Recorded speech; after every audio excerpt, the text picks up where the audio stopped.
Yes, six.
Okay, welcome to last section of the morning. So before we will go to the swimming,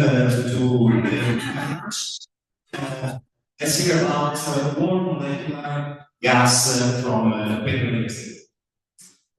Thank you everyone for the organizer for the opportunity to share my work with you, and also learn a lot of all of you. I'm Pedro Henrique Cezar. I'm a PhD student at the Instituto de Engenharia Análise and the supervision of Mr. Maura and José Iván, and I will present to you the work we just last week we submitted to also guest physics.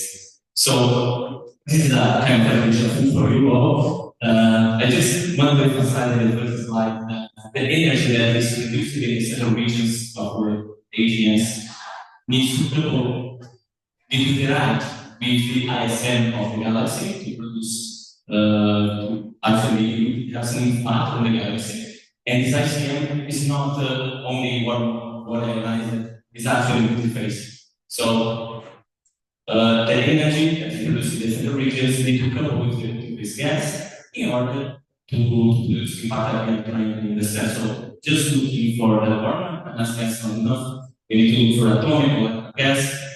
The one-ionized and not-ionized space in order to have a comprehensive view of AGN feedback. So in this scenario that we are working in the IC with the Kiloparsec group, Galactic from Maura, we are working in the Kiloparsec with a sample that was selected from the catalog ACE from 2008, where we are studying this red loss sphere, not the red loss, but more nearby.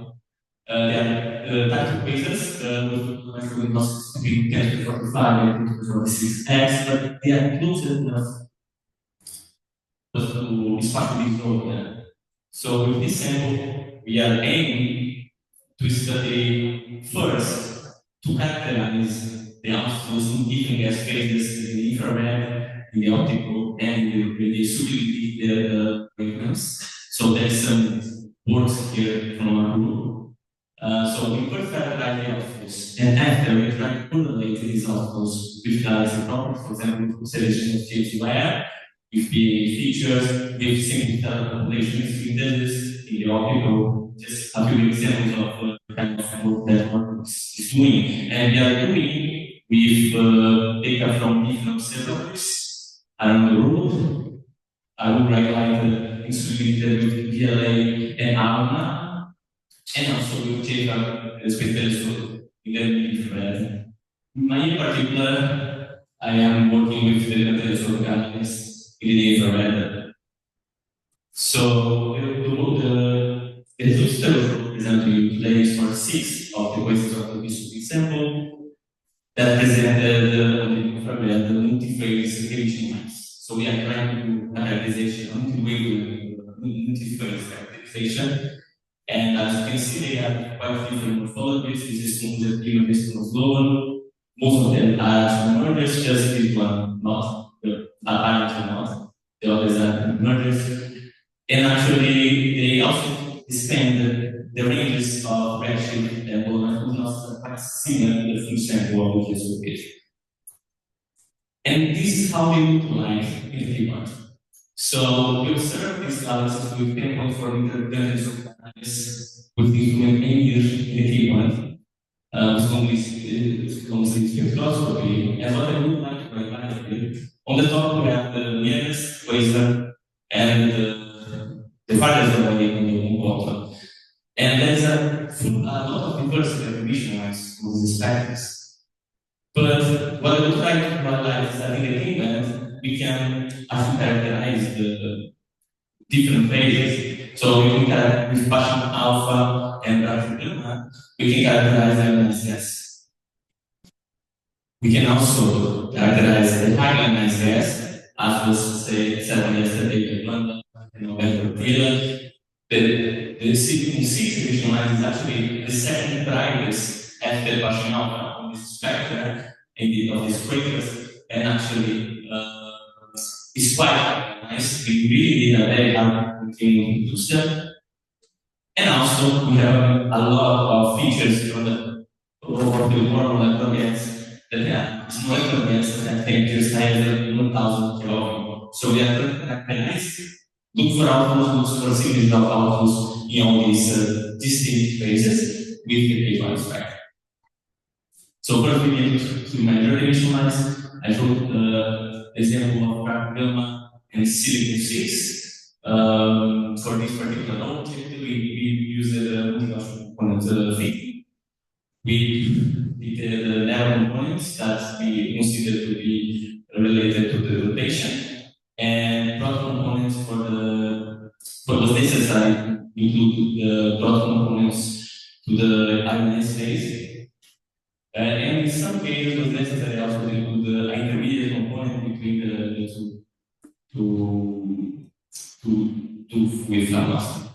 But when we go to look for the bottom molecular gas, they present quite similar profiles. We just needed to include a narrow component for them.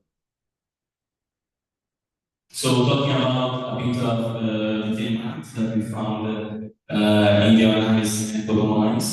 Both in the combination lines and in the silicon-6, they present similar number of components. There's both sheets and waves that are kind of quite similar. We can find an equivalent component in the other line, suggesting that although there's some deviations, they look like they share the same similar thematics, at least in this way. So we have specialized on the observation, so we try to also see how extended was the range of the lines that are placed in the outflows.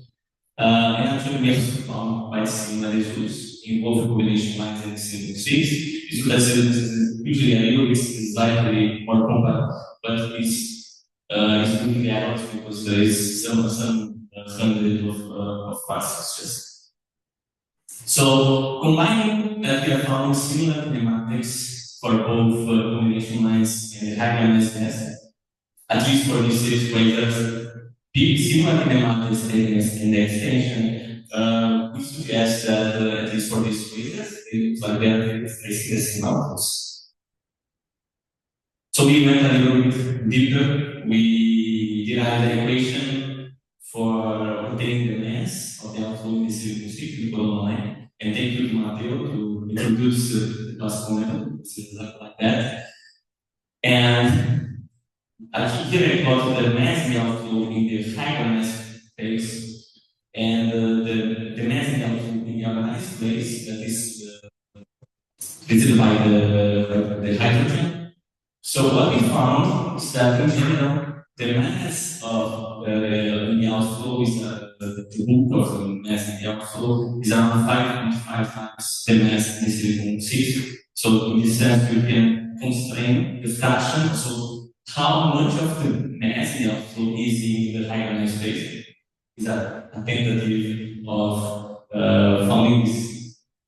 And also we compute also the mass outflow rates, and again the trend is quite similar. So most of the mass is in the illumination line, but also it's nice to know the fraction that we found in the high-ionisation space. So although our interpretation for this particular system objects is that they apparently represent the same outputs, but they are definitely carrying different amounts of mass.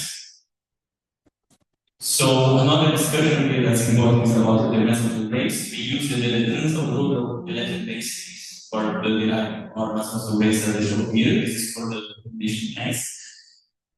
And we use this electron density because these inputs by Old in 2003, by Ferenc in 2002, they usually see that they also usually have more higher electron densities. So using the tensor method, that is much higher densities should be the exact possibility, but when you have higher electron densities, you analyze the method rates just go down. So this is what I show here. This is all method luminosity against method rates. We plot our pulsars NLSy, and that is about different the literature. Some of them increase stable to have a similar sentence as in our example. And what you see is that for the objects with luminosity between 10 to 45 to 10 to 46, except this point here, the others until 2 supranational, so they are much mild also than what we expect from their luminosity. So why we didn't found basic outflows in the infrared? So we went to the literature and we tried to put everything together. We computed the mass in the H2 and also try to compare different galaxy properties.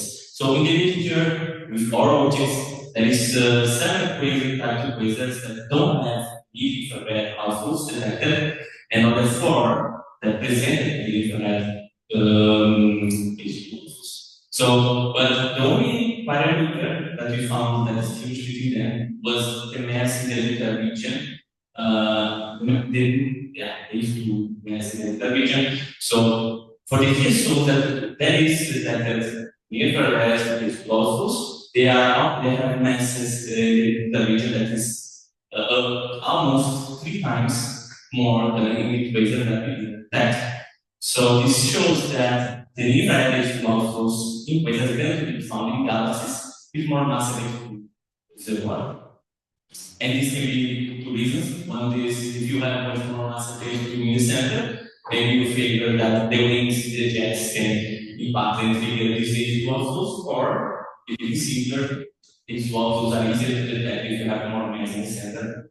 Possibly the outflows of the higher mass, they're more bright. So this might be messages. So we found the ionized outflows in the combination lines and the ionized gas. We didn't found in the H2. Both of the pages here, they seem to have, at least for these objects, bitrace outflows, but they are carrying different amounts of mass. Ionized outflows, when we consider the transformer, they tend to be much more mild. So we are actually found much less stronger outflows. And for the quasars that was detected also in H2, in the sample, in infrared specifically, they usually have much more mass than the ones that we didn't found. So for the last but not least, inspired on the character of Amy that is interpreted in the movie by Promise, this is Zihuagn. I tried to find some movies, Brazilian movies that for me there is some kind of connection. So I will first to say Bacurau from 2019 that I think represents the relation of our entire community in face of our behavior. I'm not giving more spoilers about this. Central Brazil, that's also like I think it's a super beautiful movie and everybody should see it. And also repeating what Alberto said yesterday, but I think this movie deserves more than one indication. I'm still here from last year. I think this is outflow detection by proof and by the memory of this file, but also I think in some sense the detection of our own democracy. So I think this is quite important. So thanks a lot for your attention and now questions.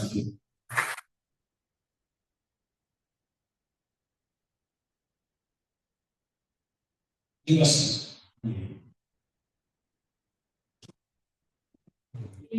Very nice. So, maybe I missed this, but how do you determine the spatial extent of the two output cases? Different. Yes, the MEGARA was because we have this spectroscopy. So, no, sorry. This what I'm just showing for partial alpha.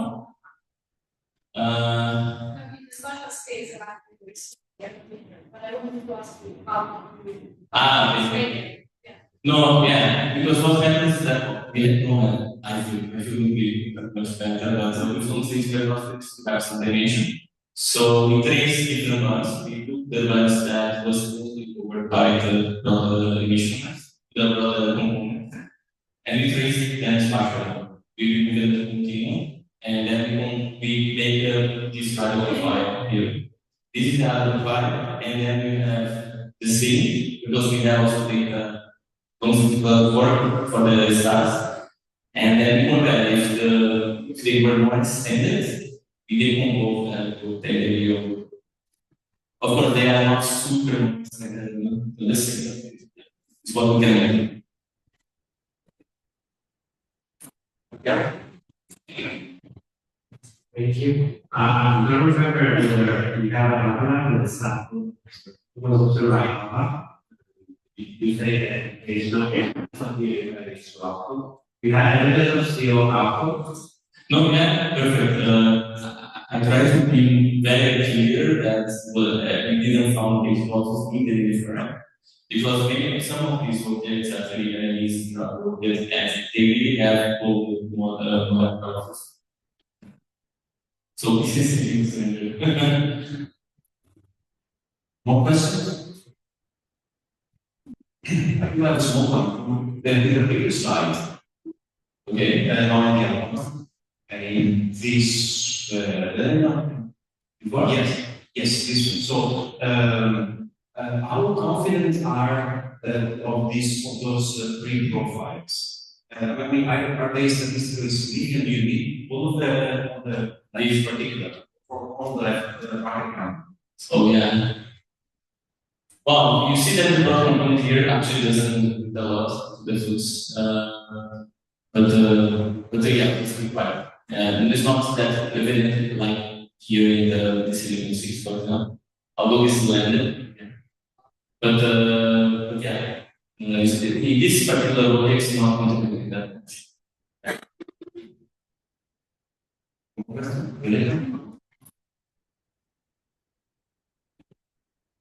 So you see that the outflows are really have very dense gas indications in those ones. But is this expected from models or from third models? Wow. This is nothing except that well, to be sincere, I don't know. Maybe someone else in the audience can know. But yeah, well, the central mediums of the AGN are quite more dense than the other mediums. So maybe if I don't know if they can maintain this high density, but in general, the central mediums are quite dense, no? And if you are tracing, for example, with these, one region super dense, of course, in a region, if they are more concentrated in the center, I would expect maybe a higher densities. Also, in the case of silicon 6, for example, they have higher critical densities. The problem is so they can be in the inner region. They are probably more what we think usually in general is that they are produced more closer to the base of the outflow. And do you have like lower limits could it be an effect of your sensitivity in your cases that you have less sensitivity? In which sense sensitivity? Because we think, okay, could be. No, could be, because these lenses they are not so, like, the colonize are not so strong, but actually, the infrared, they is much stronger than what I usually see here. So, and we are actually seeing it extended, but of course, it's something. No. This is the good part. So, yeah, I don't know. Actually, third committee 2025, she published the data, and they actually found the outflow 5 quite high complexities. Very similar to the complexities that they found in terms of the lights, and not very compatible with so maybe. Okay, I think it's time to move on. Let's thank Pedro.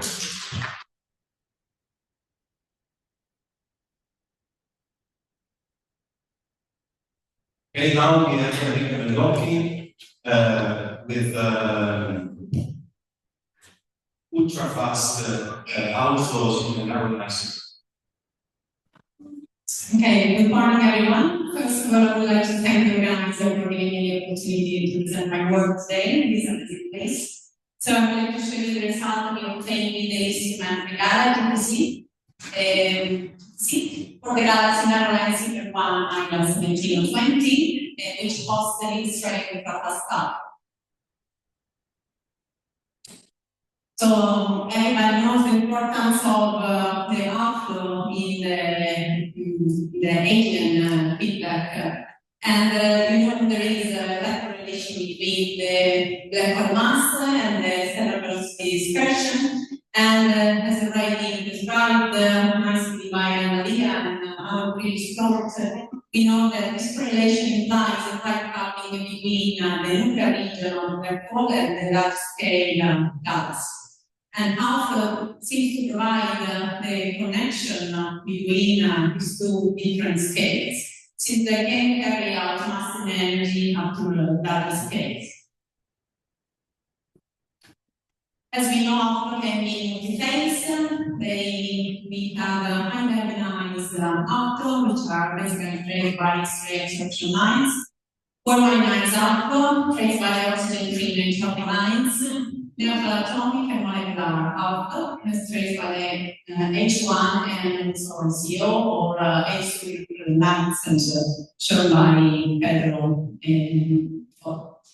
So among the highly ionized outflow, we can find the ultra-fast outflow, which are semi-relativistic outflow, as Maria said before, characterized by highly ionization state and prominent blue shifted X-ray absorption line, especially the iron data.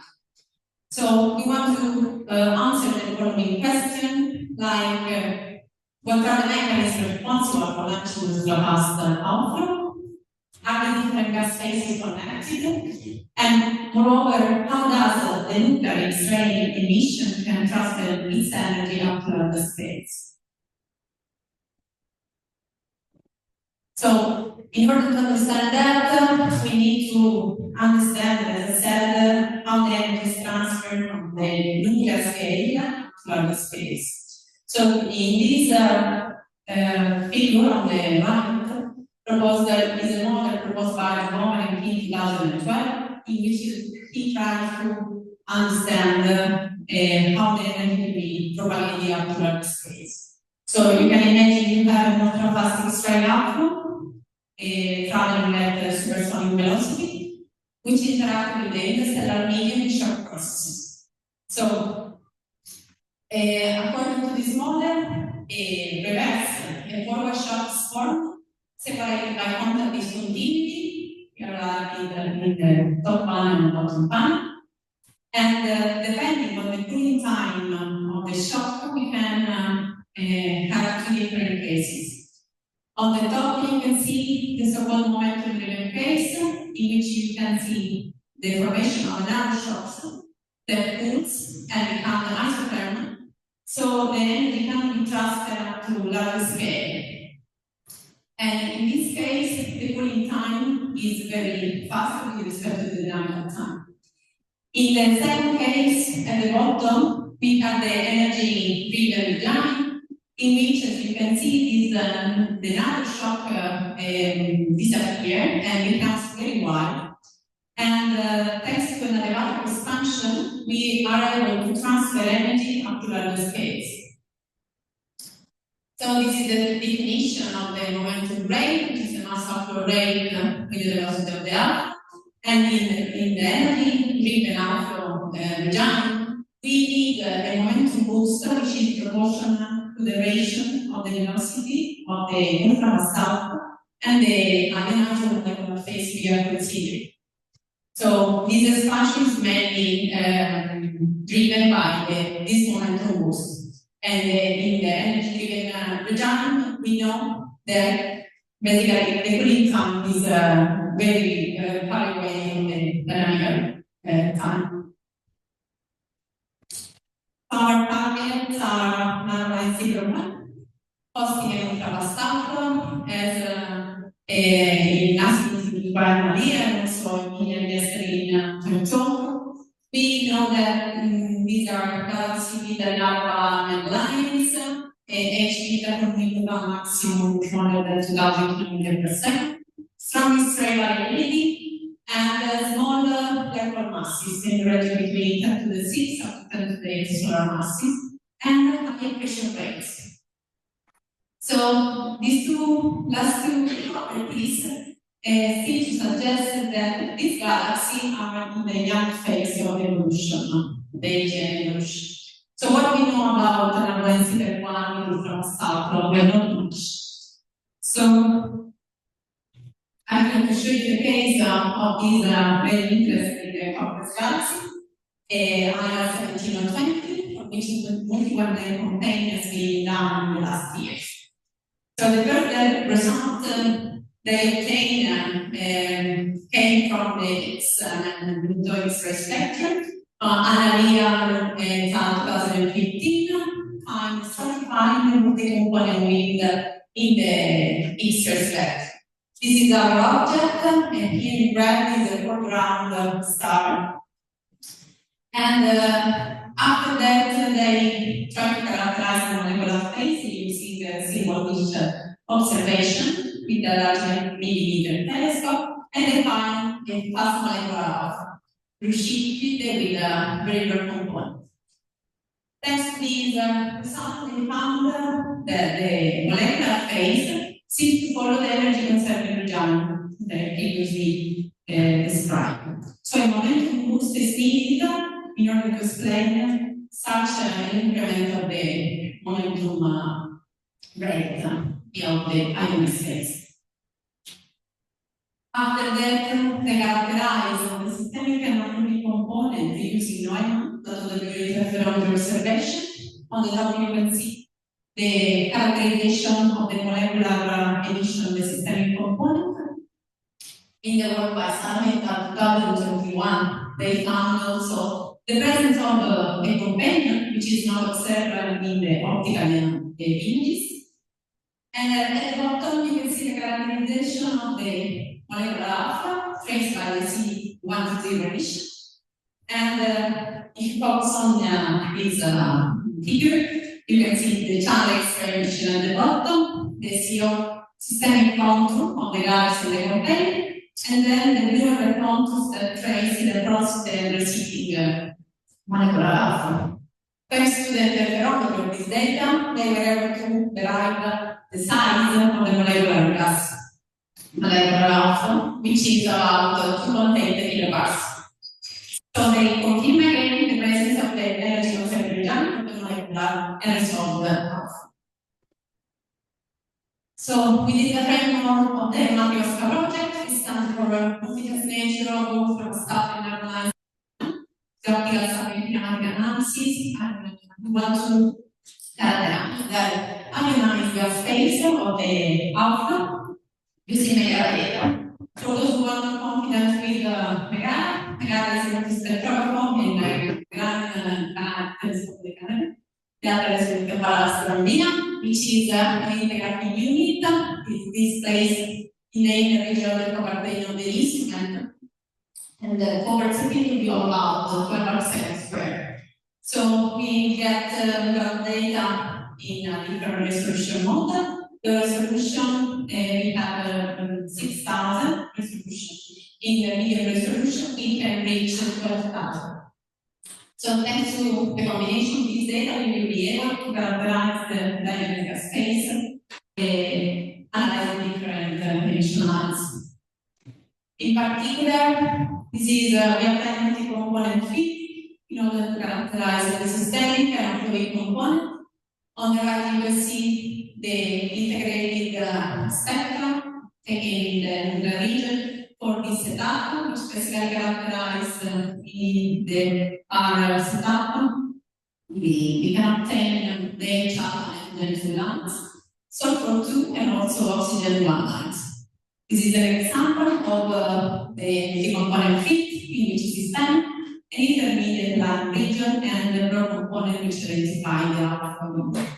The same is being done for the oxygen finish with the lines on the left, for which after the molecular multi-action fit, applying this multi-action fit for each space, we can obtain this mass. So on the top you can see the systemic component, flux, velocity field, and velocity dispersion. And we see that the galaxy is mainly dominated by rotation. In the inner part of the velocity dispersion, you can see like a butterfly or ellipse-shaped region, maybe suggesting the presence of a high turbulent gas. The center we have a secondary component, symmetry by the and the third one is the trace the half. These are similar map for the energy to emission, but in this case we don't have the intermediate line region only the initial emission. The same has been done for the oxygen free line, the medium resolution results, medium resolution setup. So we find the systemic component and the secondary and third component, which in this case identify two different outflows. The second one is slower outflow, and the third one is the fast outflow, I will describe later. The same result I obtained for the low resolution setup. Since we have a sensitivity to chemical emission, we will be able to better characterize the emission with this risk. So these are the results, the line between parameter of the different stuff. So we see the most important thing here is that the third component clearly identifies the fast outflow, both in HF and oxygen-free emission, while the secondary component, you cannot distinguish very well the different colors here. The red one identifies the graph in oxygen-free, but not shown in the HF emission. So thanks to MEGARA, we are able to constrain the size of the outflow, thanks to the images. So we obtain a typical size of 1 kiloparsec of the HF outflow and 0.7 more or less for the secondary and third component in the different setup. And the important thing is the result we found is that ionized gas seems to be confined in the molecular phase.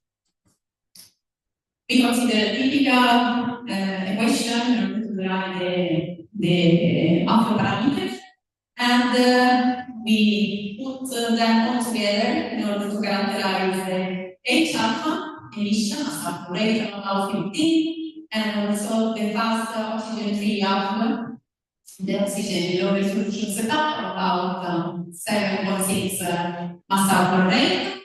We put all this information together and we get the following plot, in which we see in blue the NOEMA, MEGARA, and XMM data in blue for the collaborative target. And we confirm again in the ionized space the presence of the energy conserving the alpha also in the ionized space. Here you can see the secondary component, which is only observing the oxygen-free emission and follows the momentum conserving the giant. So it seems that we are witnessing like a macroscopic structure between the ultramass or minor gas and molecular gas. If we analyze the diagnostic diagram, we can end up with the following results, which, according to the one diagram, we found that the galaxy, the outflow, and the butterflies, butterfly shaped region are mainly dominated by star formation, but according to the one diagram, they are mainly AGN-Driven. So maybe what mechanisms are going to work with these galaxies? If we want to quantify the coupling between the alpha and the AGN, we found that the ionized gas phase is a strong coupling coupled with the AGN. So it could potentially impact the host galaxy. The deviation time of the molecular phase in ionized gas phase, we found that in both cases, more strongly for the molecular emission, there is a high efficiency gas removal for the galaxy's central region. Also, the magnetic factor seems to suggest that basically the molecular phase seems to be the dominant component driving the graph and regulating star formation. So these are my conclusions. So we found an interesting result in which the dynamics is an outflow for the very conservative design, because we inferred for the molecular power of alpha, and we find kind of stratification in density, ionization, and velocity between the different phases. And our results suggest in situ molecular formation of the space. And finally, we found a dual feedback scenario in which the negative feedback seems to dominate in the global, while star formation, positive feedback, may arise in other more inner region. So we need to improve and enlarge our sample with another non-simple one. So please stay tuned for your results, and thank you very much for your attention.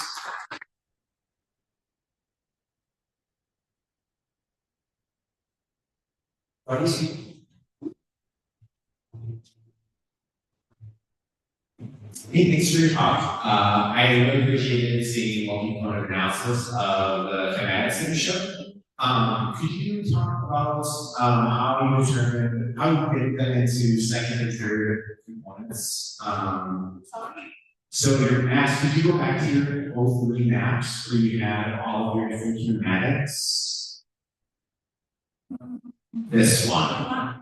Yeah, so how did you choose, how did you define what was your first component and what was your second component when you're trying to dissect these kinematics? Well, in general, I started thinking with one component, for the theory, and then I tried to add basically the systemic is the one with the highest class and the lowest sigma. Right, that's the primary component. Right? So what about the second and third component? So looking at this one specifically, it looks like the third component, you could pop that out and put it in with the blue narrow line that's our second. It looks like that belongs in there. So we're seeing this all the time too. It's like how do we make sure everything goes together when you're having all these different stacks? Yes. So second and third. For example, in the spectral, it is most clear. You can show the present within the secondary component, and the first sample is the broken one. So it's aligned with typically yes, the line is basically the criteria used for the separation. And this is the result of like general syndrome, because if you don't use three components, it's not looking nicer. Yeah. So the interpretation is due to the presence of the third component. Thanks. Other questions?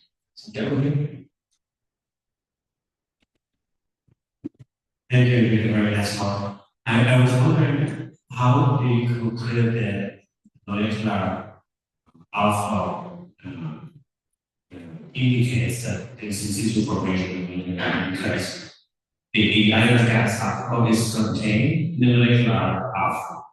Do you think that the molecular outflow can be explained by a recombination of the ionized gas? Yes, but we know that by reaching Seyfert 2019, which is the molecular found release, in which they present the fact that the molecular is outside the ionized space is mainly due by in situ molecular formation. So putting a computation in the other part of the outflow. The other here is the entrainment of the work gas that push the molecular cloud to garbage space. And several simulations they found that it can be destroyed. So this the more realistic scenario is an in situ molecular formation.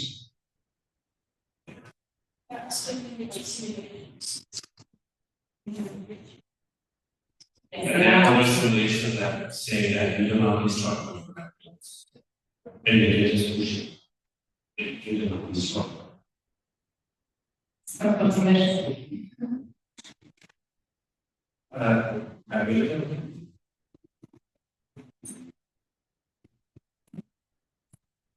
Is the origin of the second and third component the same, or what is curious?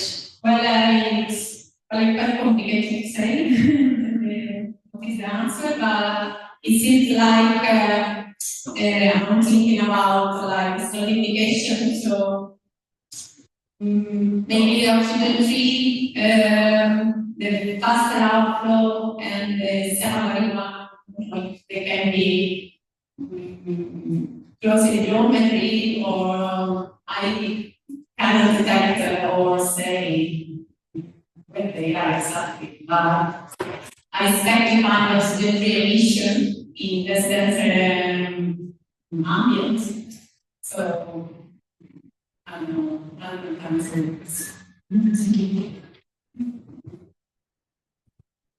Okay, there's no more questions. Thanks.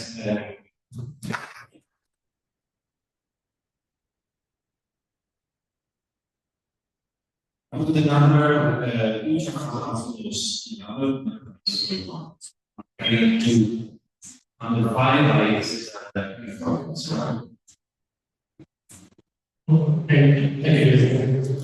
The only one I am recommending of the Fischer of the University of Maura. I want to talk about the outflows that we have the text in the high resolution extending the data of the Galactic Superman galaxy and okay. Among the different kinds of AGN outflows, the most extreme are the outflows. They are highly ionized winds ejected from the inner parts in the regions of the AGN and reach velocities up to a frequency of the velocity of the light. In addition, UFOs can release significant amounts of energy and mass into the closed galaxy. I show in this part the typical distant parameter of the total outflows. They show high-ionisation, density, velocities, and kinetic powers up to 10 to the 45 hertz per second, and mass probabilities up to 1 solar mass. Notice also that according to this condition, UFOs can regulate the formation and evolution of the galaxy. This is the AGN-Driven. And notice also that this image is Friano. It's not about the movie, but it's nice. Okay. How do we study the Outflows are defined as the X-rays. They are detected as shifted action lines, spectra, and the shift of the lines indicates the velocity of the outflow. They have X-rays band of the TV. UFOs are identified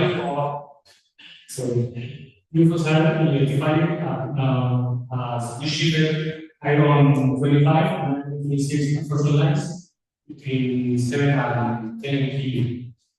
In this node of PDS 456, this is the absorption line detected, and the outflow velocity corresponding to this shift is about 0.3. On the other hand, at the soft X-ray band, below the EV, UFOs are present at absorption of lighter elements such as oxygen, neon, magnesium, silicon, and therefore the high resolution spectra, high resolution data is RSH at the missing point. We can see this node of IRAS 73020 from the record from 2015. The high resolution data and the stabilizing detector in this spectrum. Okay, according to this, XMM-Newton have two powerful instruments to study the fast outflows. The first one, the work control imaging camera, which has an energy range about 0.2 to 10 kV, but with a low resolution. But this instrument is effective for detecting the presence of UFOs, but the low resolution will allow to separate the different components.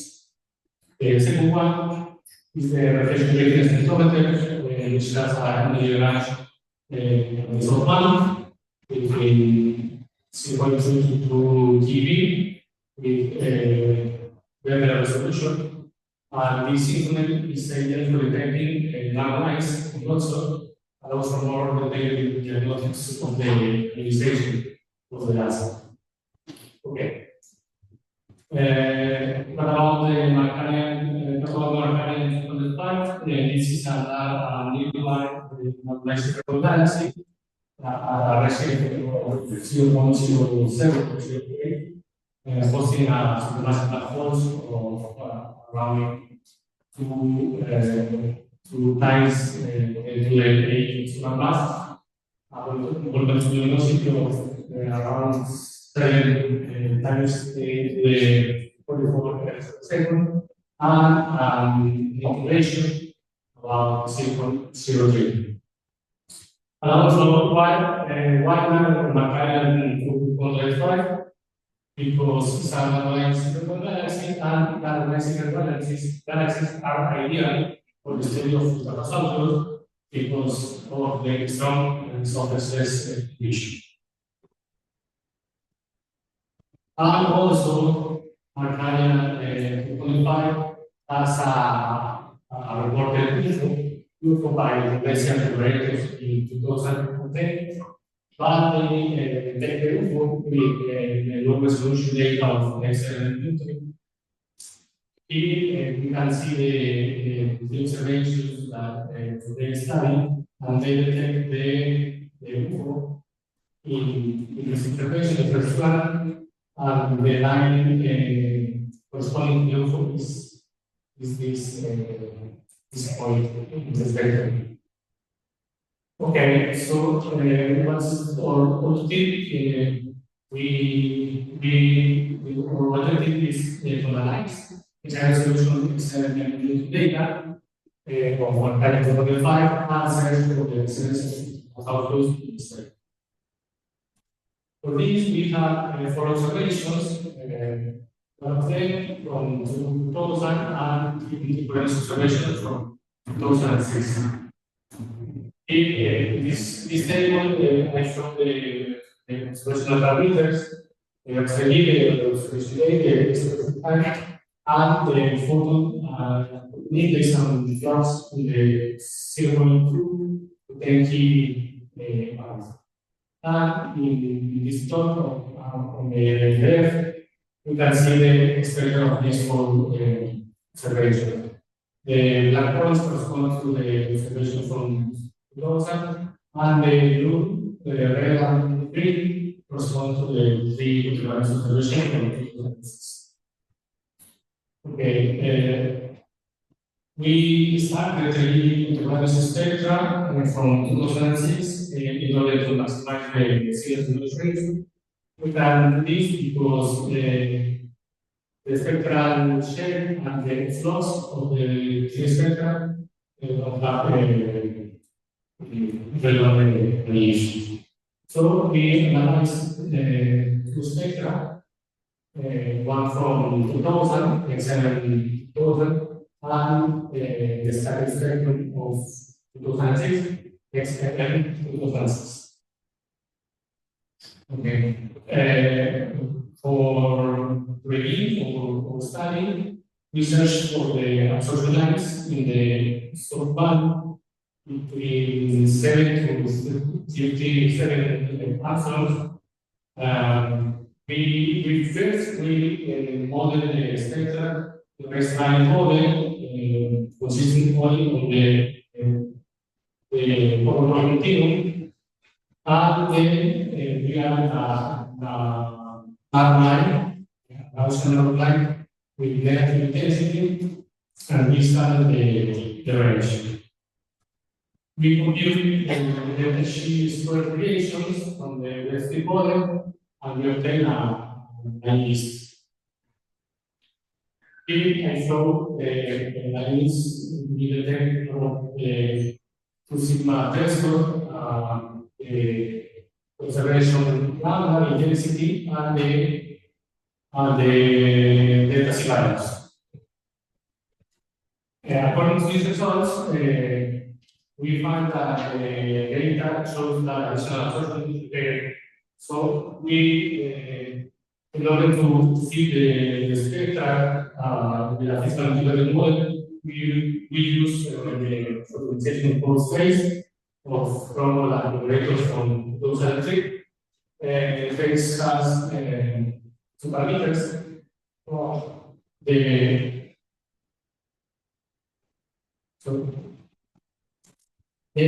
parameter intensity of velocity and total velocity. All phase also provides the linear ionization to the three parameters. So, in phase we detect two components in both spectrum, and I show the speed we obtain for the observation from XMM-2000 and XMM-2006. Upper panels show the 7 to 70 range, and the bottom is 70 to 27 range. We can see that we detect many more centralized observations from 2000. Okay, according to this, we conclude that the two UFO components detected shows different parameters of ionization, density, and velocity, and this suggests that the presence of multi-phase outflows in magnetic 2005. These kind of outflows have been reported previously in other sources. Also, we can think about the outflows, and we found that the UFO component in both observation shows very different parameters, which is suggesting that they are distinct UFOs. And the UFO component in both observation shows similar velocities, and this could suggest they are the same UFO, but the flux increases about 2.6 times, but the ionization particle increases about 14 times. So we conclude with this analysis that Macarian close to the flag shows the fields greater than resistant fields. Also, we investigated for the feedback, and for this we calculated the Gaussian radius, the mass of the ray, the energy of the ray. Apparently, we calculated the ratio between the energy of the ray and the velocity, and we found that the use of the text in the XMM-Newton observation will produce feedback to the galaxy, and the UFO detected in the XMM-2006 not produce feedback to the host galaxies. But the values remain well below 1%. We consider the universities, so the feedback as AGN mechanism would be moderated, would be also Macarian 2.5 shows the information very low due to this reported by Laha and in 2019. And also, these are my conclusions.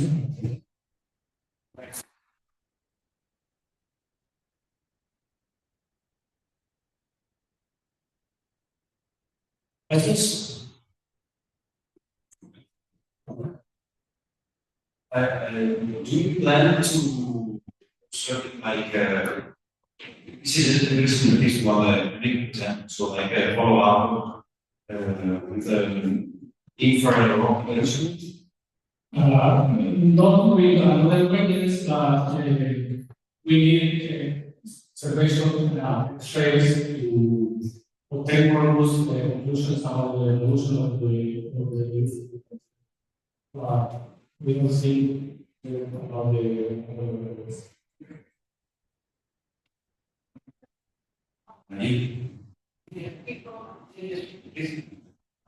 Just one more comment. This source in the correlation of the star formation between sequence and actual events. So Enrica showed this source is actually common in sequence. So there's not suggesting that there's some activation in the star formation. So maybe it's not one strategy I would go for follow-up on that. How do you calculate the function? Yes, consider. Yes. Hi, César, really nice talk. Just a question. So, how do you compute the distribution of the impact during your analysis? Because you say that you have like less than 1% of your enemies. Yeah, the condition is that this ratio need be at least of the 6.5%. So we obtain for the first configuration values of 0.0 to 0.05%, and not for the these values are very low, so we need to be more analysis for this. As well as more or less expected for the low version rate. No, for low version rate, this electron ratio is very low for this kind of AGS for analysis.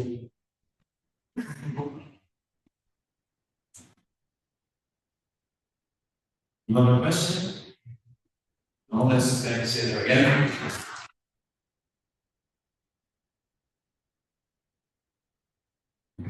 Now we have Maura Shea, which will present outflows again, but this time the standard benefits.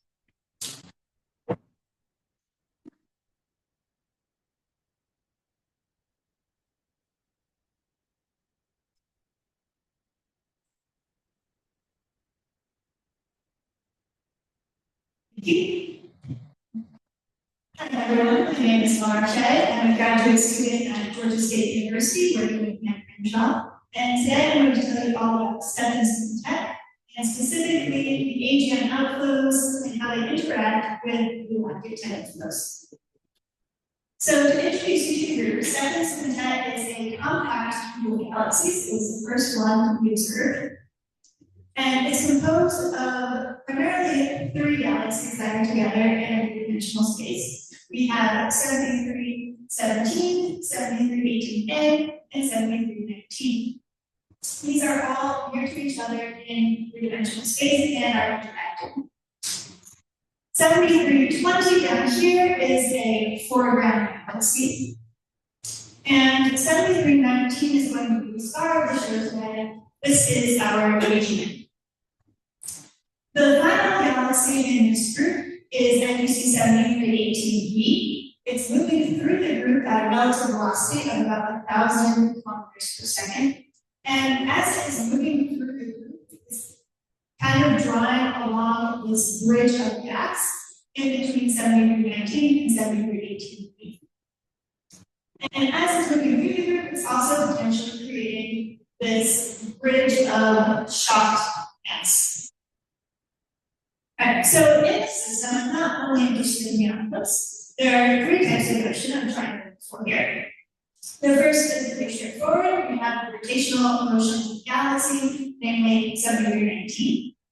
And we also have outflow motion, which we expect to take on a bionical outflow structure. And finally, we have the tidal flow motion along that bridge of gas that's powered by the gravitational interactions between galaxies.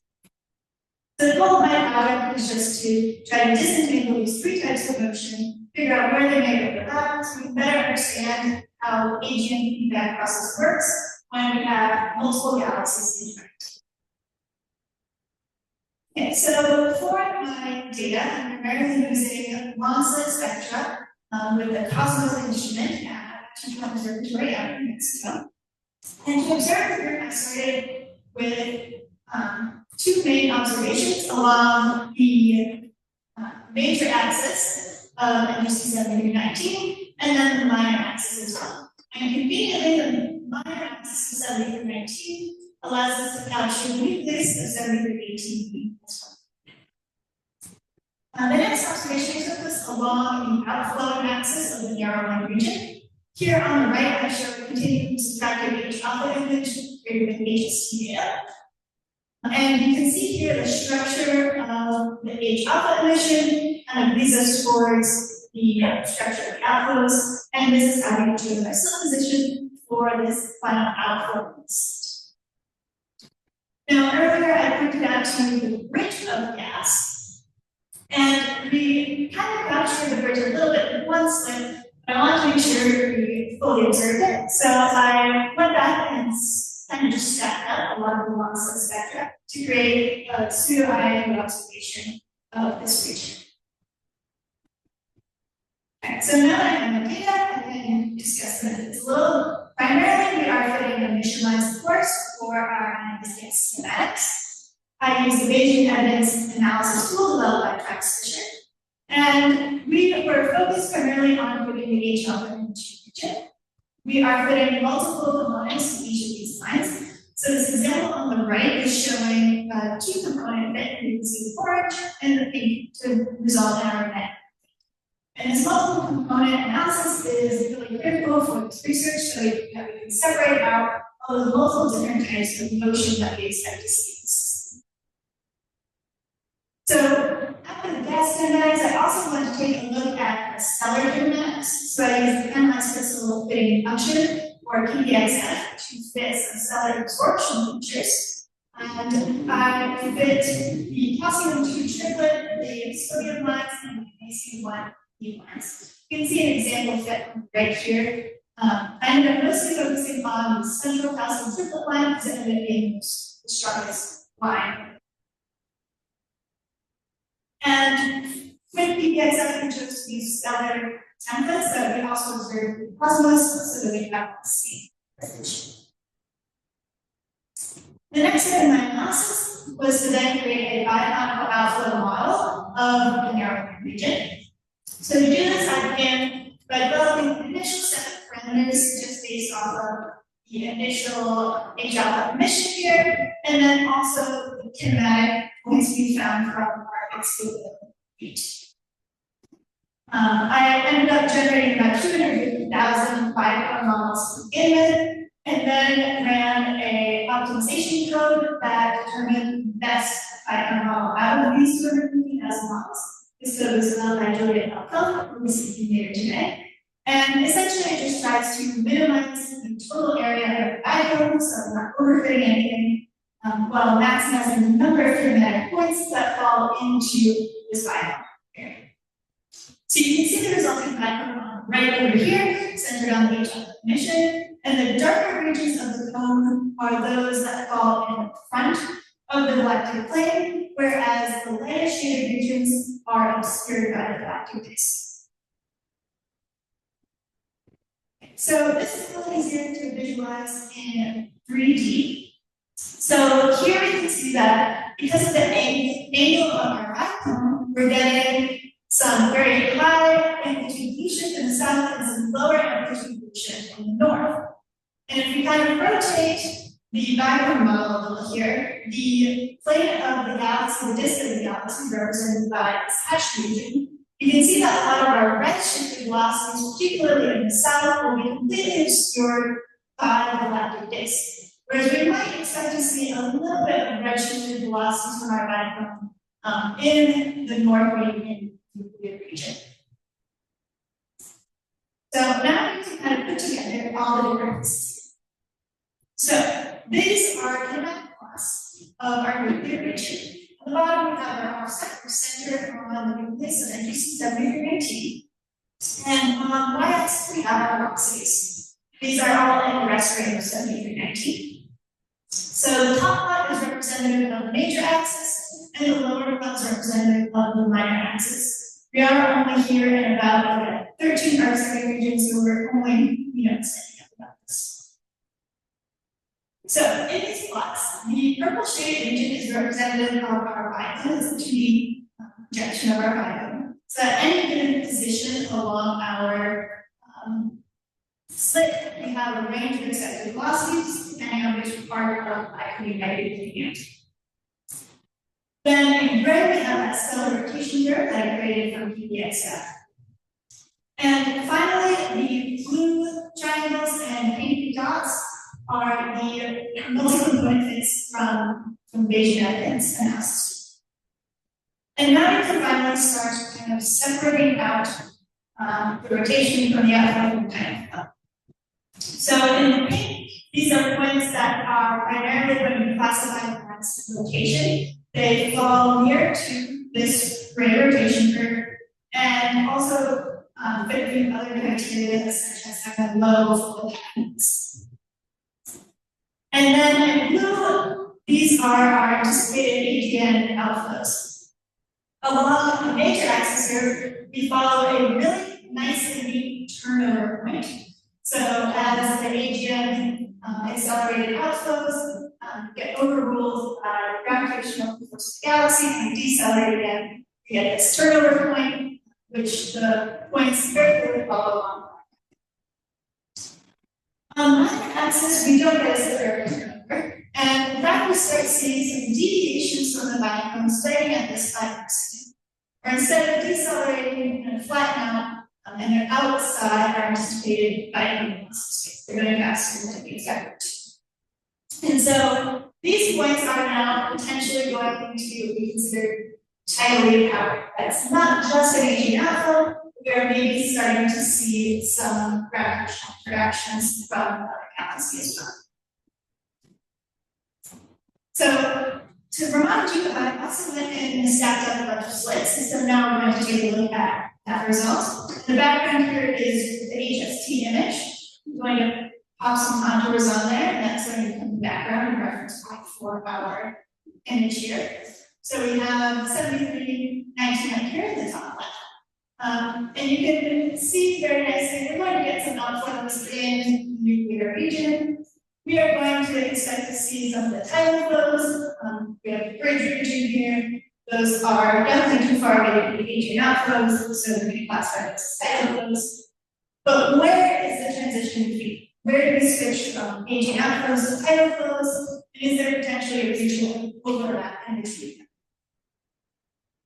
So if we zoom in here to our nuclear region and take a closer look at the potential transition area, we recall from that shaded line region, the maximum extent that we could possibly expect to see AGN outflows based on our Biochem model is 13 arcseconds. If we place a circle there, this is our 13 arcseconds. This is the maximum possible distance we're expecting to see AGN outflows. But I also pointed out that we're getting deviations from the line starting at 5 arcseconds, which is much closer in to our nuclear region. And so this region here, with the bridge being this way, this is the region in question where we might start getting a transition between AGN outflows and gravitational transfers. To kind of complement this analysis, I did a APT line diagnostic. And you can see that in the nuclear region, we're getting very distinctly Seyfert ionized. That was never really in question. This is a very well established Seyfert galaxy. But the interesting part comes when we look back at those multiple slits in the more extended region. You can see that they are AGN ionized all the way out to 13 arcseconds, which is consistent with our Biochem model. You can also see a few other interesting features here. We have a few star-forming regions, and the bridge here is a very large mix of ionizing sources. This is likely potentially shock ionized, and traditionally EPT is not going to classify shock ionization, which is why you see a little bit more of a messy result here. Okay, so now we want to take a closer look at that transition. So what's happening in that 5 arcsecond area? Well, if we zoom in with our cosmos data, this is not very good. This is not a high resolution for us to be able to really study that inner 5 arcsecond region.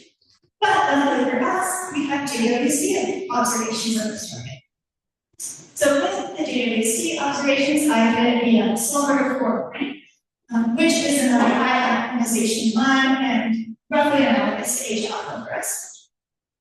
And you can see that we have much higher resolution, although of course we are sacrificing some spatial data for not assisting here. With the JWST data, we were finding up to 4 component fits in our very preliminary analysis. So you can see the solid line over here. We have this interesting double peak and a few other extra components.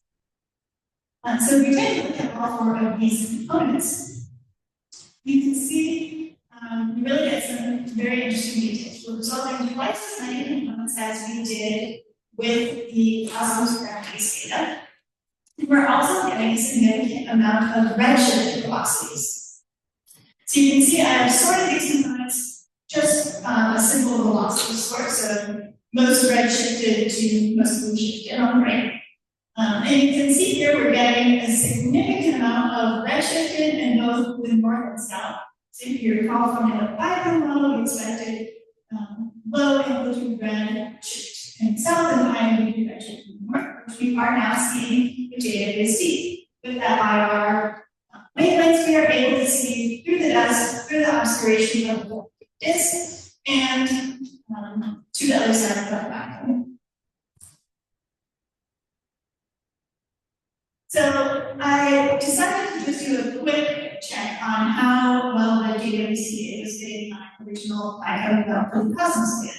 And I sharpened just a small half arcsecond wide slit across the minor axis of the data. And you can start to see how the JWST data will supplement the Biochem model. Specifically here, the pink circles are that most redshifted component. And we're starting to trace this upper edge of our Biochem model. And then we're also just kind of fiddling in render space in both these.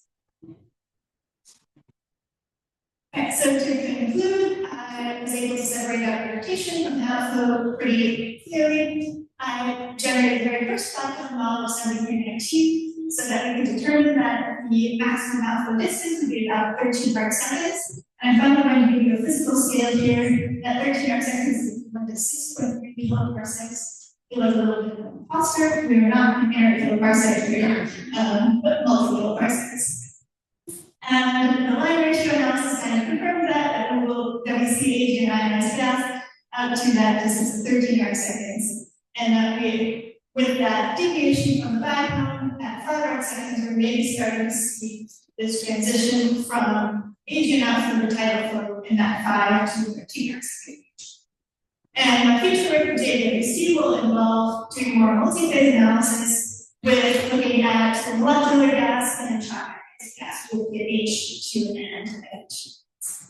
Thank you very much.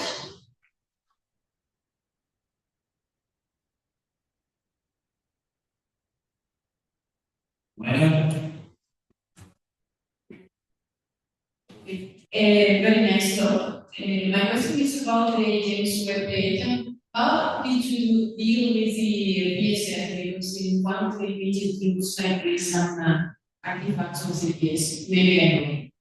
Yeah, so for right now, I just started on the web data here. This is very preliminary, so I haven't tried to do the BSF. I know that this is definitely an upcoming challenge, but this is first go opportunities. Yeah. Others? Yes, question. So this spreadsheet that you're saying is the back of the outflow. Yes, this is the original. Okay. Just checking. Yes, a very nice one. Who's that other question? Thank you for the talk. I'm really super guys. My question is, do you call the Galactic this method for your combat groups, or is it just for this one, these specific galaxies? Yes, my long-term kind of postdoc career plan is to perform this analysis on as many compact galaxy groups as I can, because I want to look for trends across the compact groups to see if we often see these galactic interactions and how these interactions might affect the aging activity level. And I have started taking data cosmos for, I think I have 5 or 6 months. So it's in the works. There's more questions. I have one. How degenerated is your biological model? Sorry, can you repeat that? How degenerate is your biological model? So you get these 2 prongs, but could you get any similar solution or not so similar solution for this particular class?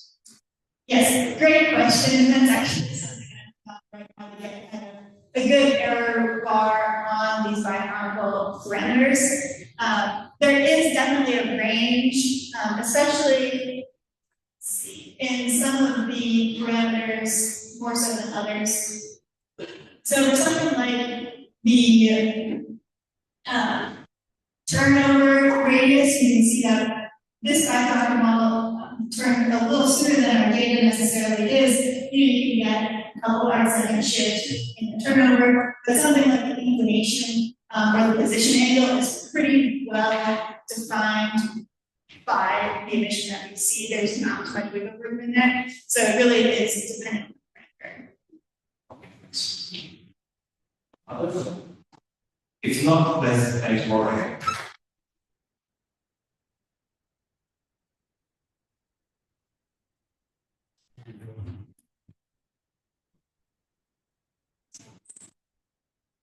Outflows Fischer, yet another galaxy. Oh, and shock, I think.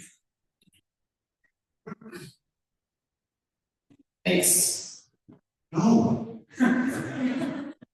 Okay. Yes. Hi, I'm Travis Fischer. Thank you very much to the organizing committee for having me here today. And I'd like to spend the next couple of minutes talking about jets versus winds, and why the radio structure that we're seeing in this very nearby galaxy, GC 4258, is likely the byproduct of a wind versus a relativistic jet. So just to recap a little bit what Mike talked about this morning, we're doing a pretty good job looking at the kinematics that we're seeing in the optical and in the infrared by explaining the kinematics as radiative driving. So a lot of the gas is lit up and driven in situ from some molecular reservoir and is driven outward. So this is typically the explanation for nearby Seyfert galaxies because they're the radially efficient galaxies. However, we're starting to, as observatories in the radio become more sensitive, the lines begin to become more blurry because we're seeing radio structures in all of these systems telling us that there is some sort of mechanical feedback. So we have the radiative feedback, which is driving the ionized gas, and then we're also seeing these radio structures, which are probably producing the big mechanical feedback. So a lot of the times when we compare the O3 structures, radio, not just O3, but any gas, any ionized gas structures, they're always, I don't like to say always because there's always exceptions, but almost always we're seeing a line between the bright outflowing gas in any sort of ionized form and the radio structures that are associated with these nearby Seyfert galaxies. So these are different species of lines. We have X-rays, we have iron 2, we have some more green maps, but we're often seeing that these are extended. So that's suggesting to us that these aren't necessarily always going to be due to radio jet, but instead it's probably due to some shocks that are happening as the feedback radiatively driven outflows are interacting with their dense host environments. So what we like to do, so here's kind of like a picture of the cartoon that I imagined then for NGC 1068, where we start with a cold reservoir of CO gas that's surrounding the AGN. As you go to high ionization states, you're getting to warm molecular gas, and then you go to the low ionization state of iron 2, and then you see that you have a more extended cavity that's driven outward as the radiation is being able to escape through the cavern of the CO reservoir. And then we also see the X-ray signature for the high ionization states, but then the radio is at the end of the line here because what we're forming is the full circle of the feedback. We have a launching point, that smaller radii, and then that material drives outward in a straight line, but effectively it runs into something, imparts its mechanical energy, produces the radio structure that we see at radio radii. So what we'd like to do then is apply this hypothesis to one of the nearest galaxies. This is NGC 4258, low luminosity or IKR exceeder 1.9. And over 50 years now, it has been noted for having these anomalous arms in it. So anomalous arms is when they attribute these X-ray and radio structures to coming out of the plane of the host galaxy. So this is, I just want to share with you our second one near energy then that we had for this target, which covers a much larger field of view than your field spectroscopy to be able to analyze the different interesting line structures. So the reason that we chose this target is because since it's so nearby, we're able to take advantage of the narrowband filters that are available in Japan. If you're going to higher redshifts, if you have outside of a redshift of 0.0035, your emission lines are going to be redshifted out of these filters, so you're no longer able to observe the structures that we're interested in. So we use narrowband filters for layer 2, oxygen alpha, one of the molecular, stronger molecular hydrogen lines, 2 line. And then while you're observing those, you also have to observe a long wavelength channel. So we got rapid alpha and the fun beta for free effectively, while we also observed the 3.3 micron PA feature. So we use those to identify all these different structures at a resolution that's unprecedented, and you're not going to be able to see within a field spectroscopy.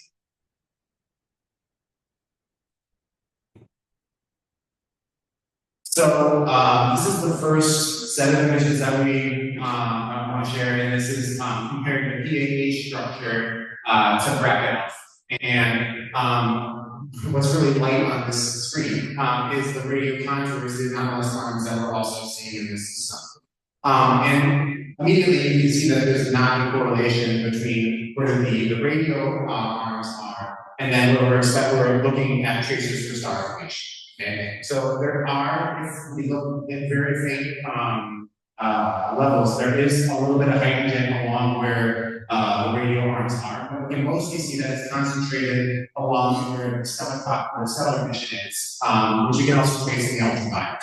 So you have a star formation that's going on here that's gently perturbing the PAH molecules that are around them, and we're tracing that. So if you look at the optical imaging here too, we see that there are many more dust lanes that are existing in the system besides what we're seeing with the illuminated by the PAHs. So the analogy that I have here is that the dust lanes in any galaxy is like a snowbank, and then the stars that are in the galaxy are like Christmas lights. And so when you're seeing PAHs, typically you're seeing where the Christmas lights are underneath the snowdrifts, and they're starting to glow. And that's why you see the PAHs in the specific regions of this galaxy, which is not all over.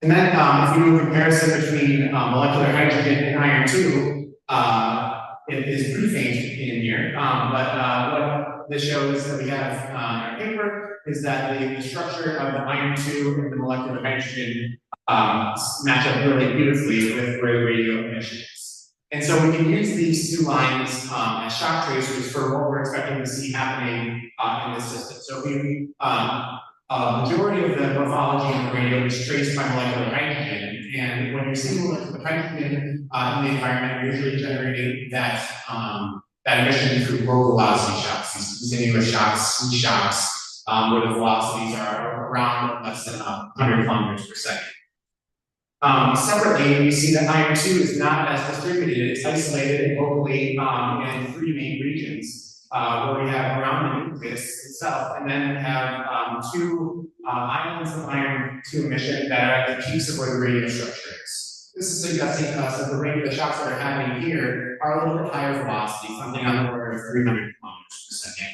So what you can kind of imagine happening then is that there is a bipolar outflow, and then where they're injecting the most energy is where you're seeing the brightest radio flux, and also you're having you're able to free those iron atoms in their grains to produce the iron 2 structure.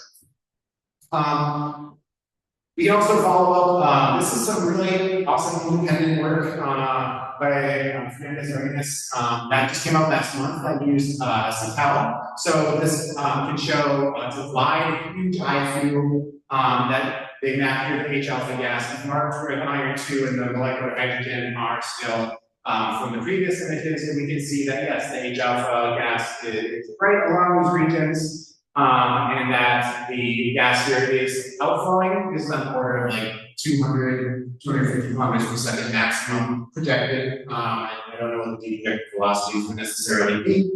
And then we can see that the gas is slightly perturbed here, but only on the order of a couple hundred kilometers per second. So across all of these metrics, we're not seeing the relative impact of something using jet traveling relativistically and imparting a ton of energy into the host system. This is a rather gentle effect that's going across the entirety of this environment. So we can look at some of the individual regions now, which are really interesting in my opinion. So this is region B in our paper. And so what we're seeing here is the northern peak of the radio emissions, this black contour here. And then the optical is showing us the presence of dust lanes that are in front of the star-forming region in this area. And so we can confirm that by switching to this ultraviolet imaging. You see that the stars are now bright, and where there are dust lanes, we're not seeing any emission because they extinguish from the overlying dust lanes. If we then turn on the pop emission, we can see that a majority of where those dust lanes were are now glowing in the PAH emissions, right? So we have the emission that's coming in from underneath, and it's tickling those PAH molecules, making them glow. However, the distribution is not exactly identical to what we saw in the dust lanes. I'm just going to guide you right here as we move to molecular hydrogen, and look at the molecular hydrogen, we can see that there's now a front along where the radio is, and we're seeing these emissions from the shocks. So what that's suggesting to us then is that the winds, whatever is impacting the system gently, is destroying the PAH molecules that are there and not allowing us to see the full dust state structure because we're now replacing that emission with shocks. And we can see that we can isolate that with iron 2, again, even brighter in the center here along the peak There are some artifacts here, unfortunately, from observing. However, still, nonetheless, there's still an enhanced iron 2 signal in the center. Here's the nucleus I'm going to go over real quickly. It makes sense that we have a very large dust lane in the foreground, and these UV source here is no longer stars, but it's the AGN itself. And then we can see that there's a distribution furthest away at greater radii of the PAHs. And then you can see increasingly the molecular hydrogen, and then the iron 2 are at minuscule but measurable distance that is moving toward the nucleus. So this would be a really exciting environment for us to get into a field spectroscopy for to understand the stratified energetic spectrum. And then finally, we have this bottom region, region A, which is a gorgeous shocks regime. So in the PAHs, there's nothing there. There's a very low signature from the hydrogen lines here. But then when we look at this molecular hydrogen, we're seeing a very grand structure here, and even further in iron 2, where we're seeing localized knowledge. These aren't stars. We're going to go back and make sure that we weren't under subtraction or something. This is all this emission is in between all the stars that are available. So what you're probably having here is the local medium is a wall for your outflowing gas and is running into it, and then over density regions are where you're seeing the increases in the shocks here. So this sort of shotgun blast here is, I think, only available when you have a large angle outflow running into a dense host medium. And so that's really interesting then, if we compare it to what we see from IFUs. So this is work for NLSy1 with the iron 2, we can see that it is also overlaid where the radio is, but we're looking at a resolution here of about 80 times. So what looks to be one diffuse region could actually be a very interesting scenario to be further understanding. So our understanding of the model is that we have a nucleus that has emitted potentially in an ADAF form a wide angle wind that is interacting with dense environment. Oops. Okay. Surrounding it, and because you're able to trace all of the radio structure in the system to the dense medium in the host galaxy. This isn't a radio jet that's off doing its own thing. It's a particular deposition of energy into the host. So to summarize then, yes, extended radio structures don't always need a jet. You have two comparisons here between MEGARA and MEGARA is a radio plasma that's traveling relativistically, it's not coupling with any of its host environment, it's heavily polarized throughout the entire system. Whereas for NLSy 4258, we have strong coupling with the host. It is not traveling relativistically. And there is very weak polarization across the brightest knots, which suggests that comparing these two is not as simple apples. I like Indiana Jones when I'm 41. This is the movie that I turn on. If I'm turning 6, this is the movie I turn on. So I guess it's like every movie, it's like comfort food. This is John Hughes' baby, that's Saw. He tickled my belly and said that I'm work later. So yeah, I'll just keep my notes here, my conclusions here. This is the paper that just got published today. So and that's just the archived version, which you can find in the published version, which has videos that you can scroll across all the different wavebands to make your own comparisons at those talks. Yes, very much.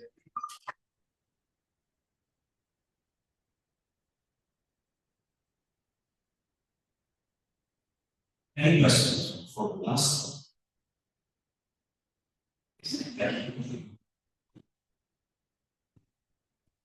So the origin of the jet is not the nucleus. It's not yet. It's not. Origin from the radiation. It's not. It's from the nucleus. So you have the winds that are emitted. So there's radio driving that we've shown that might talk about whether it's successful. So you have material from the dense molecular lane or probably maybe on the order of parsecs that gets driven out. That gas has to go somewhere. It goes in a straight line. So when you see that, you can often trace where the direction it's going to go to, and it has to then imparts that energy into the reservoir. So that is a shock from some wind. I don't know what kind of wind. Maybe it's a diffuse X-ray wind because you don't see O3 clouds even survive outside of a couple, like a peninsula or maybe 100 parsecs before they diffuse into probably an overnight ice.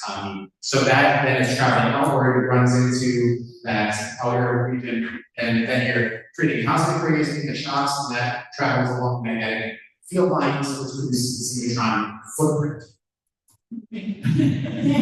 Yeah, what are these guys that is Travis, this is a truly thought-provoking.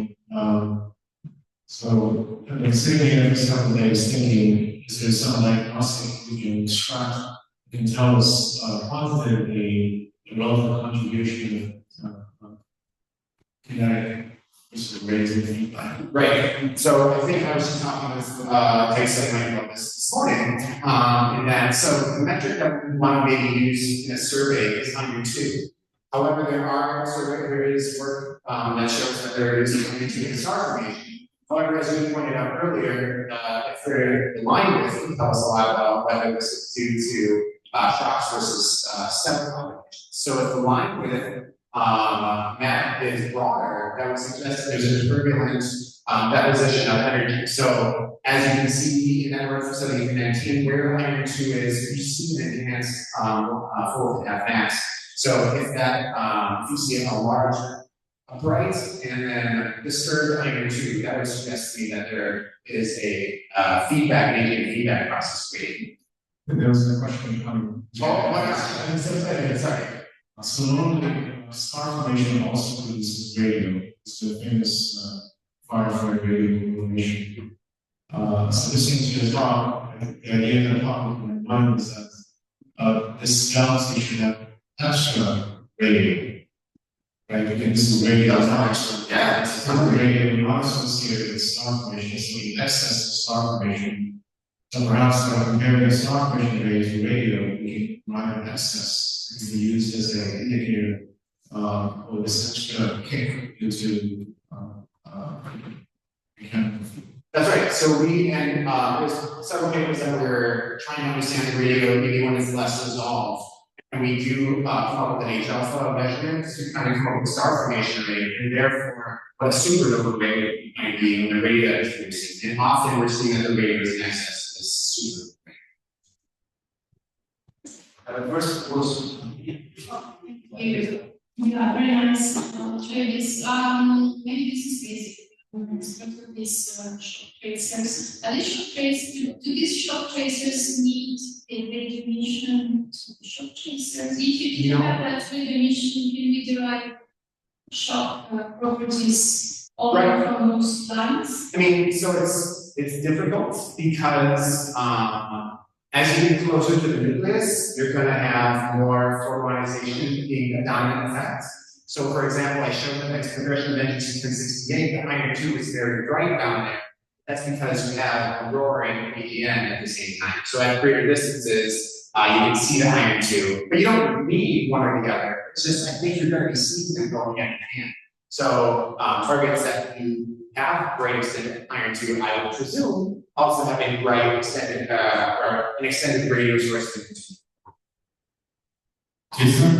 Yeah, in the R2 maps, this is the first two regions that are very common, like structures. There's a lot of, great, and my slides are so, oops, I'm going on.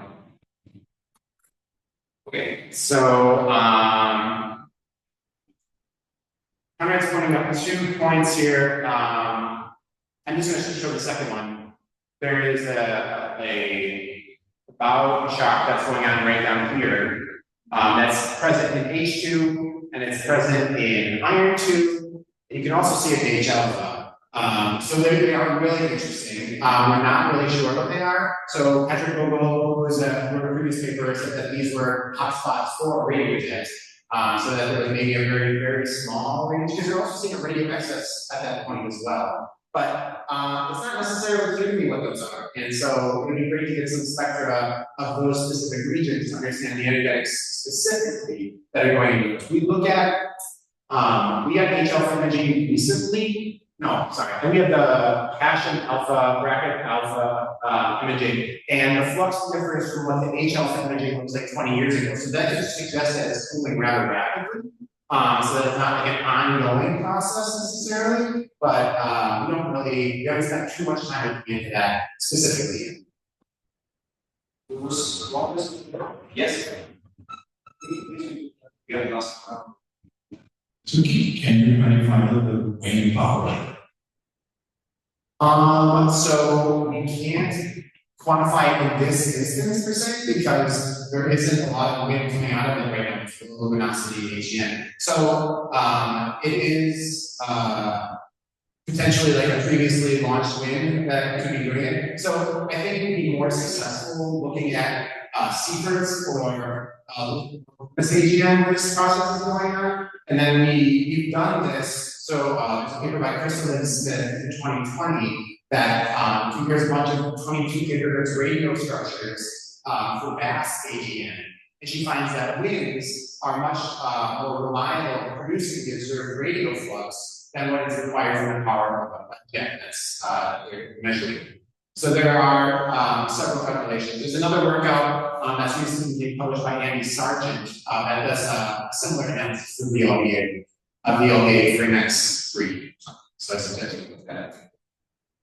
Last 5 second question and 10 second answer. Thank you guys for the next talk and we have. So I think about the use of the future. So the IM2 and H2 place shows you need to normalize this. So you need to use the information that you have. Can you say that again? 5 more seconds. Okay. So IM2 and H2 to use it as a shocks basis, you need to normalize. So see, a recommendation that you should apply this. Yes. So we'd like to get kinematics to understand whether so with H2 you can do tests. So any result external fields. So you normalize to extract from the place and you see this is shows. So I'm not sure. I don't think I have a 10-second answer to that. Okay. Right, yeah, it's not necessarily traces out. You want to make sure that you're not over-ionizing.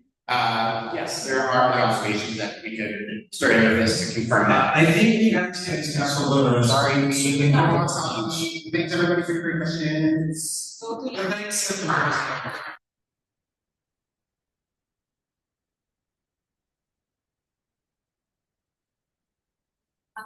This afternoon is the social event going to the Seyfert University Center.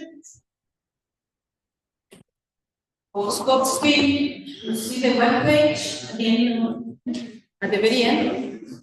Go to the end. So I don't forget to say anything, but in principle, we're going to the Campamento Tortuguero Atomical. No. Yes, just there. Stop there. Okay. We need to be there before 6 p.m. We are leaving from here right after the afternoon session. We are going there, which is in Playa Blanca, very close to the airport, if you can get it by airport. And we are going by bus. We are going to have 2 buses, but they are not going to be here, right here. They are going to be in the main entrance of the city council. So as soon as we finish the afternoon session, we go together to the main entrance where we take the buses. We take like 20 minutes to go there. We will visit the place. This is a non-profit organization, so in order to sustain their activities, they need the donations. So be aware that they are expecting from you at least, let's say, 150 pesos each of you to support their activities. Did you understand it? Okay, go for it.